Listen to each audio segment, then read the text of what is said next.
The plight of the ascetic.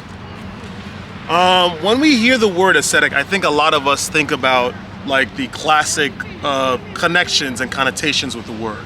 We think of Buddha, we think of Jesus Christ, we think of a monk that has secluded himself to the corridors and the caves of some mountain far off in the distance, away from everyone else. And you are correct in connecting those aforementioned terms with the word ascetic. It is true. An ascetic is someone that sort of separates themselves from the herd in order to come into a grander level of understanding, a grander level of wisdom, and just, I guess, much more connection with the higher levels of life, the higher stages, the much more subtler aspects of life, right? The modern ascetic, of course, we still have access to those same avenues, right? You could, you joined the whole group of semen retention. You could go to some cave in the Himalayas, right? And you could just seclude yourself, separate yourself from everyone, and then come into some level of understanding. I am telling you this, that is going to work to some degree until you come back into the world, the modern world, all this, and then realize that that doesn't work. You have not actually learned to deal with temptation, but you have learned to avoid it. And that is not what life is about. Life has a complete interweaving of temptation and things that are meant to ascend you. I'm gonna explain this all right now, guys. I love you all. Like, comment, subscribe. We're gonna get into it right now, right? So, why is it that the life of a modern day ascetic is so horrible, right? Why is it that a very, very few group of people choose to get to go on this path, and even a fewer number get chosen by, whether it be destiny? Hold on. Why is it that a small number of people choose to get into asceticism, and why is it that a even fewer number are chosen by maybe maybe it be divine providence, maybe it be destiny, maybe it be just an amalgam of circumstances, which can be attributed to some sort of monotheistic God, right? Why is it? Hi, how are you? What do you got? Just want to hear. It's good stuff. What's up? Where are you guys from? Here. I mean, what's your ethnic background? Jewish. From Israel. What? From Israel. Yeah. Okay. Do you? Well, not from Israel. We're just Jewish. Live here, but. Okay. So a faith. What? A faith. A faith. Yeah. Right. Sort of. So you're not Jewish anymore. What happened? You said No, sort of. That doesn't necessarily mean you're Jewish, No, I mean, okay, fair enough. That could be a discussion in itself. So, but do you follow the faith? Yeah. Okay, that's good. Fair enough. Yeah. Right. Are you trying to listen to what I'm? It's interesting. We don't have to. You know. What's interesting? No. I want to hear. What's interesting about it? I want to hear. No, I always like to get like an outsider's perspective. What's your background? I'm African American. My father's Nigerian. My mother's from the Caribbean. I grew up Roman Catholic. I know you guys don't believe in Jesus. That's kind of unfortunate. That's one path that came out. Right. I get it.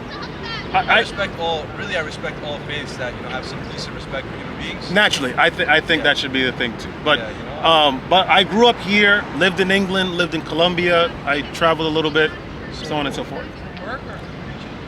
For preaching? No. I just do this for fun. I for exploring the world. I just want to check this place out. Awesome. I think we all need to have this sort of this personality trait, right? Where do I live? In New York? I live in New York. Yeah. I live in Brooklyn. But yeah, no, I just sort of my channel is about talking about semen retention, which is more of a sexual continence for the sake of better health. Semen retention. I've heard of it. Yeah, and only not into the whole idea of like hooking up or sleeping around or even self-pleasure. No, you're not doing that. You only do that with a woman, right, that you are going to eventually marry and reproduce with. Oh, so hold off until you get married. There it is. Oh, sure, that's right. I think that's so I talk about it a lot on the channel, and I talk about it because there's like a whole prevalence of not the best kind of content for young men in general to get into that sort of distracts them and sort of brings in a lot of negativity in their life, which is like chaos about who they should be when they get older, or what kind of professions they should get into, or how they should carry themselves in a day-to-day. So I try my best. I mean, I'm not going to say I'm the stellar example, right? I'm still growing, but I'm trying my best, right? So I try to sort of live through preaching as your friend eloquently put, and just sort of embodying. That's awesome. What's your channel? It's called Sombra del Piso. It's Spanish. Sombra del Piso. Oh, the shade of the floor? ¿Hablas español? Sí, hablo español. ¿Qué va? ¿Por qué? Viví en Venezuela cuando era joven. No, really? Yeah. No, en Venezuela. ¿A dónde? La capital, Caracas. Pero cuando era joven, no, ya no. Right.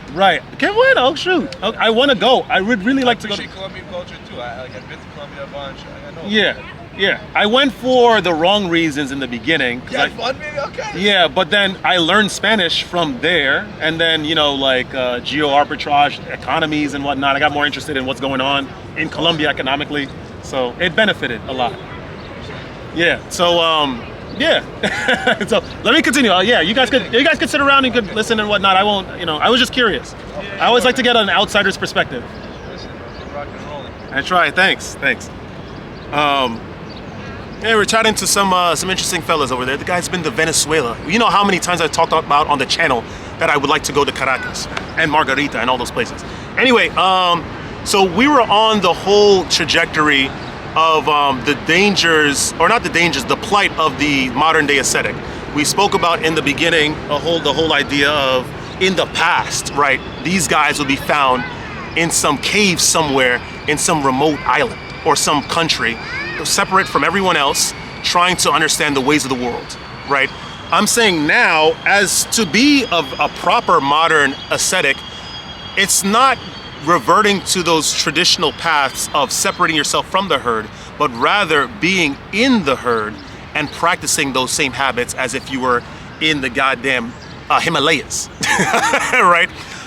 It's very, very difficult. I sort of got inspired for this because I woke up this morning and I sort of thought back to this John Wick movie, the second one, where I think Common was in there. You guys know Common, the Chicago bald head rapper, right? And he was the assailant in the movie, and he was trying to go after Keanu Reeves. The poor bloke, the guy, he can't catch a break for 4 goddamn movies. Have a good one, guys. Ciao. Ten buen día. He can't catch a break, the blasted Keanu Reeves.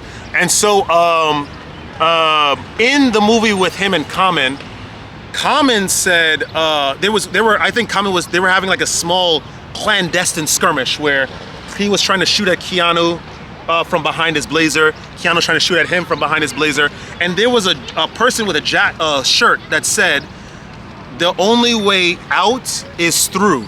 And I remembered it this morning, and it made me realize a great video topic for you guys, and also the main doctrine that you should carry with yourself when going through this physical world. You cannot avoid the world in order to rise above it. Jesus did not avoid the world and rise above the world. He was in the world. He was destroyed by the world. He was attacked by the world, but he went through it and was still himself, and he ascended. I'm saying to you that in order to really master or become a very powerful modern day ascetic, you need to go through the world. You need to be heartbroken. You need to have a little testing with processed foods and find out how bad it is for you. Do your research on cigarettes. Do your research on wine and how it's been glorified as like some beautiful, very mystique, archaic, traditional culture full of etiquette, when at its base level, at its source, it's just heathenism dressed up with old grapes. That's it. It's really just that, and poisoning the body. As a modern day ascetic, you need to eschew the things of the world. You need to get rid of the things of the world. Your attachments to certain habits, when you get up in the morning, you scroll on social media, or scrolling on social media in general. When you want to drink, when you want to smoke cigarettes, when you want to fall in the ways of the heathen, of the goyim, which is just like going out and on Friday nights for the sake of hooking up and all this kind of stuff, you need to get rid of those ideas, those precepts, those ways of living. If you want to become a modern day ascetic, you need to get up. You need to do an introspective look. To do an introspective look, it's very hard because in the modern world, there's a lot of chaos, there's a lot of noise, there's a lot of chatter that you've been used to living in, because most likely, and I'm not cursing the parents, right? I'm very, very grateful for my parents. Your parents have not gone through these steps. They have not. They have not learned how to cancel the chatter, the inside voices, the outside opinions that condition you slowly but surely, that erode your sense of self.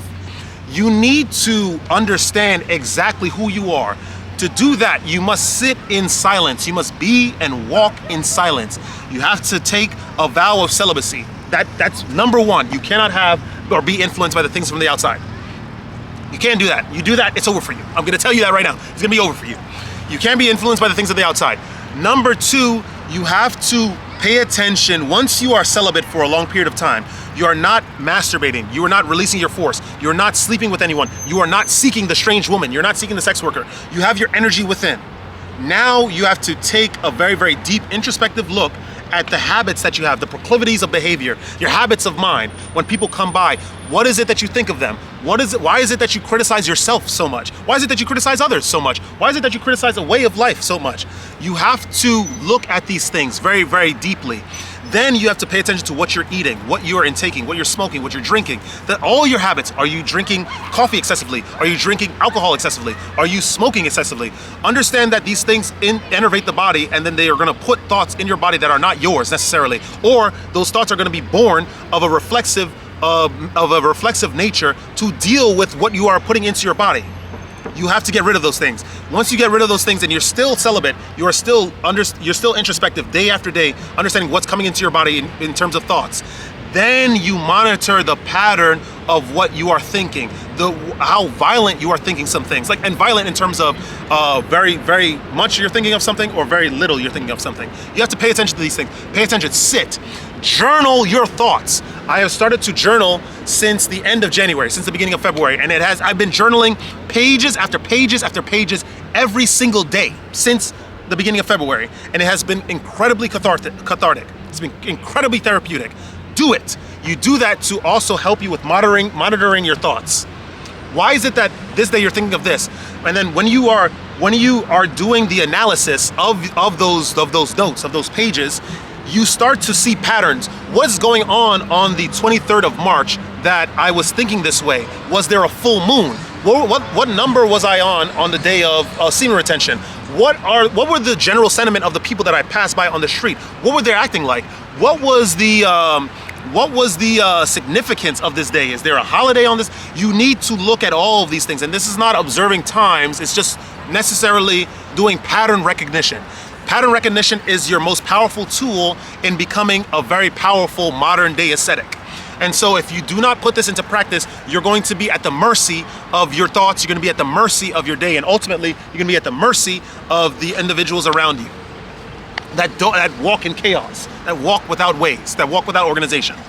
And so how I applied a lot of these things to being a modern day ascetic is that I have implemented all of those things. My problem is that I don't go back in my notes. I just write a lot for the cathartic sense, and just an organization of what was said, what was seen, and I just sort of don't revisit them as often as I should.